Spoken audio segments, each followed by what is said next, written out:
Welcome to What the Paper Said, in which I, Patrick Crozier, skim through the Times from 100 years ago, read some of the articles and comment on the ones I find interesting. In this episode, the week ending the 21st of January 1923, we find out why France can't succeed, Hitler goes to the circus, a soldier complains about his superiors, a minor royal gets engaged, and some civil servants go to work. But don't worry, it's not for long. Not in this episode, for reasons of time, ignorance or sloth. There's trouble in Memel. If you don't know where Memel is, it's on the Baltic coast in modern-day Lithuania. Prior to the First World War, it had been part of Germany, and afterwards it was sort of given some sort of neutral status. I think it's one of those things where the urban population are German and the rural population are Lithuanian. Anyway, the Lithuanians don't like this and they've invaded, and they're up against about 200 French soldiers. Otherwise, in the Irish Civil War, there have been a lot of attacks this week, a lot of bombings in Dublin and elsewhere, and quite a few executions in response by the national government. Meanwhile, in Ulster, it's gone very quiet. I'm sure they're very glad that they're fighting amongst themselves. There's also been a lively correspondence about what the new grouped railway should call themselves. I won't go into the details, but... I won't go into the details. And there's been a fog in London. This is the second of this winter. It's quite bad. Traffic slows to a stop. Everything has to go very, very slowly indeed. Anyway, but they seem to be coping. There's also been a report this week about deaths in the fog, and the death rate certainly did rise last month as a consequence. Anyway, we may come on to that at some point. I hope we do. Anyway, this week, as with last week, the big story was the French occupation in the Ruhr. Not much has gone on. There have been a few altercations.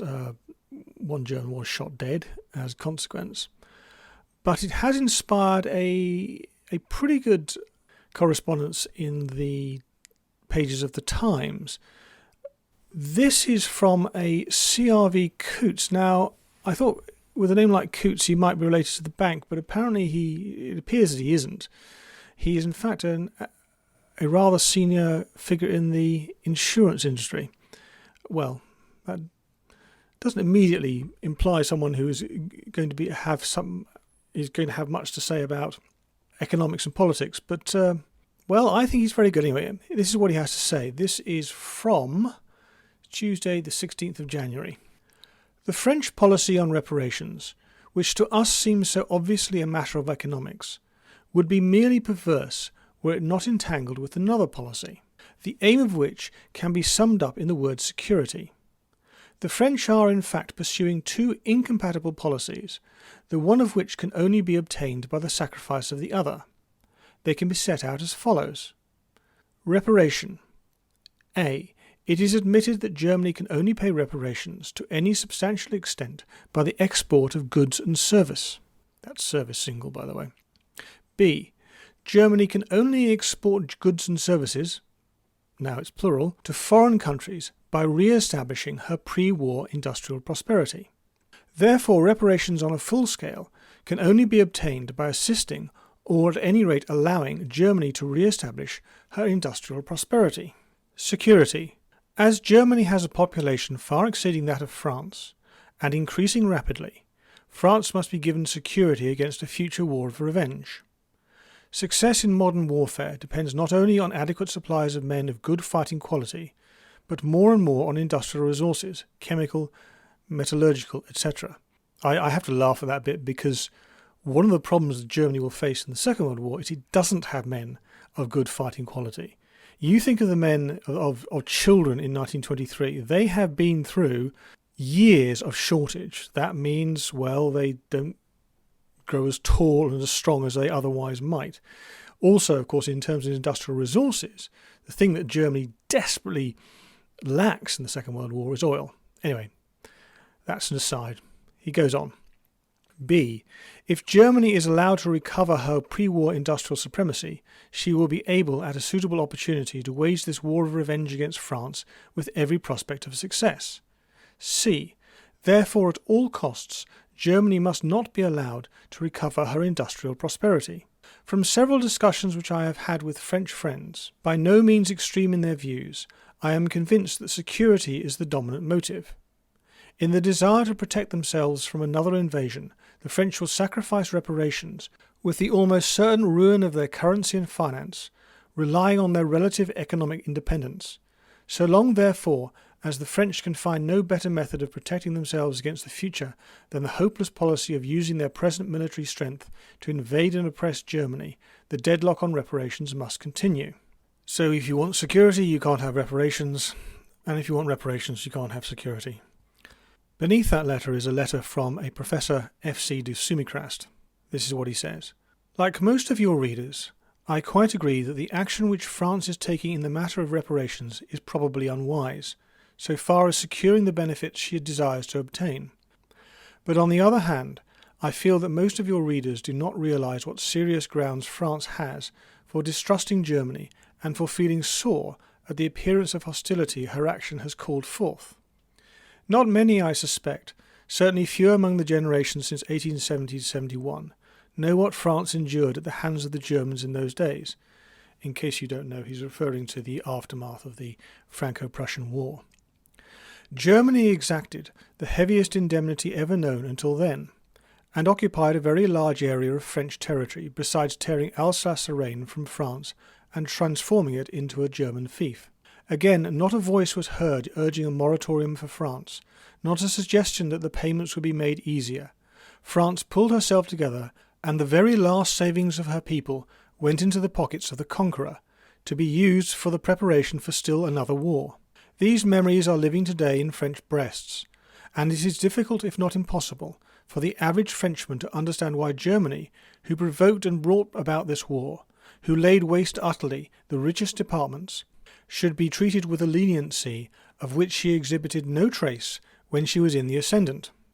Well, all of that, of course, is true. I suppose you could argue that in 1870 it was a shorter war.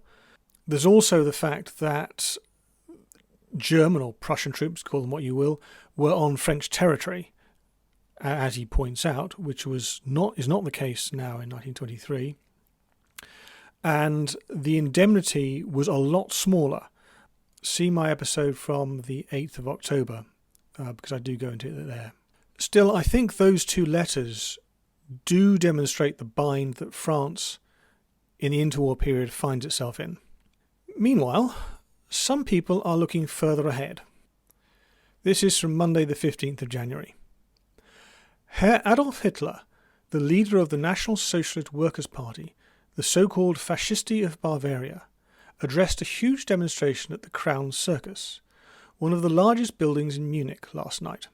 In addition, 4 overflow meetings had to be arranged to accommodate the crowd that had arrived from the outlying districts. You do wonder how these were organised, these overflow meetings. Now, I mean, they don't have, or maybe they do have, microphones and speakers and amplifiers and things like that. Maybe that's how it's done. If it is, that's high tech, because I have read accounts of some of the big meetings that took place at the time of the Home Rule debate in 1912, and in those cases you would have one speaker and relays. You'd have relay speakers. Another guy somewhere, some distance away, who could hear what the first man was saying and would repeat what he was saying. But obviously that's not what's going on. Apparently that's not what's going on here. Anyway, it goes on. Herr Hitler declared that 3 years ago he had foretold Germany's present desperate condition. Today the people were crying down with the French, but the National Socialists must also take as their slogan, down with the November criminals. That is, those who drew up the present German constitution at the Weimar Conference in November 1918. I'm not sure the Times is quite correct here. I think it's also the people who signed the armistice. Anyway, he goes on. And down with those who betrayed the fatherland. The Nationalist Socialists were organising and recruiting an army of revenge, which in the near future would restore Germany to her former greatness. In conclusion, Herr Hitler asked his supporters to return home quietly and to avoid any demonstrations in the streets. In spite of this advice, however, bands of stormtroops paraded the streets, singing the fascist war songs, and a serious attack was made on the Hotel Vier Jahre Zeitzen, where members of the Allied Control Commission are quartered. What might he do next? Wednesday the 17th has a possible answer. One would have thought that with the Kuno cabinet, Kuno's the Chancellor at the time, engaged on such difficult problems, all Germans who make a special boast of their patriotism would have abstained from causing difficulties at home. But there are persistent rumours that the Bavarian fascisti propose to bring about some sort of putsch on January the 20th. So do they? Well, you'll have to wait until next week's episode to find out.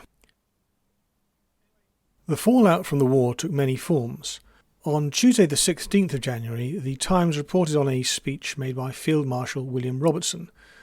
Now, if you don't know who this character is, he is unique in that he is the only man ever to have risen from the rank of private to the rank of Field Marshal in the history of the British Army. He was highly intelligent. I hope I put a link up to a lecture given by a chap called Ross Beadle on this guy. Anyway, in the war, he was between 1916 and 1918 the Chief of the Imperial General Staff, which is effectively the head of the British Army. And from what I can work out, he did a very good job. Anyway, this is what he has to say.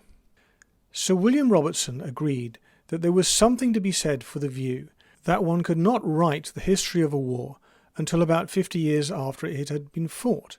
But on the other hand, he said, a good deal happened in war, which did not appear in official dispatches or in blue books. I guess that's some sort of official publication. He goes on, most of it was in men's heads.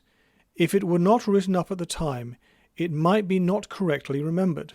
Well, yes, there is a problem with that in that those things that are written up at the time or shortly after, memoirs are often written up, or obviously written up shortly afterwards, and they are notoriously self-serving and inaccurate. Diaries are better, but it all depends on whether someone keeps a diary or not. Anyway, he talks about an incident in late 1918. Now, by this stage, Robertson has been fired, so he has no part in this. But the British have just won the Battle of Amiens and have begun what has subsequently been called the 100 Days Offensive, which just, well, it wins the war, effectively. But at this stage, they don't know it's going to win the war. Anyway, he's preparing an attack, and the cabinet writes a memo to him. This is what Robertson has to say. It's said the cabinet would be very anxious if he, Sir Douglas, suffered many casualties. Practically said that success only would justify making that attack. Well, the government are certainly entitled, I suppose, if they think a commander-in-chief is taking a wrong military action, to write him and say so, and give him an order not to do it. But I do not think they are entitled, on the eve of a great battle, when a man is carrying all the responsibility which he carries at such a time, to write him to the effect, we think you will lose, and if you do, you'll have to take the consequences. As a mean and cruel act, I don't think that incident has any parallel in our history or in the history of any other country. And now for some good news. This is from Tuesday the 16th. It is with the greatest pleasure that the King and Queen announce the betrothal of their beloved son, the Duke of York, to the Lady Elizabeth Bowes-Lyon, daughter of the Earl and Countess of Strathmore and Kinghorn, to which union the King has gladly given his consent. Not that it matters much. Albert is, as they say, a spare. His brother, the Prince of Wales, is fit, healthy, and overwhelmingly popular. All he needs is a wife. The good news is that when one or other of them does become king, they need not worry that their employees are being overworked. This is from Monday the 15th of January. According to the report of the Select Committee on Estimates, which was issued last August, the hours of work during the week do not exceed 34 3/4. Civil servants attend at 10 o'clock in the morning, have 3/4 of an hour for luncheon, and leave at 5 o'clock, with the exception of Saturday, when they leave at 1:30. Yeah, people used to work on a Saturday morning. I'm not quite sure when it ended. I know schools did until, well, not in my lifetime, but they did for a long time. But civil servants did at least show up in those days.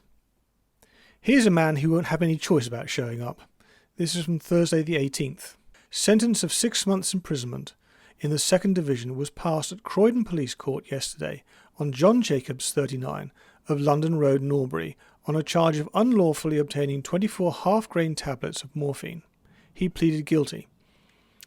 I don't know what the 2nd Division means. There's also 1st, by the way, which occasionally gets used. I think it's without hard labour. I think that's what they mean here. It goes on.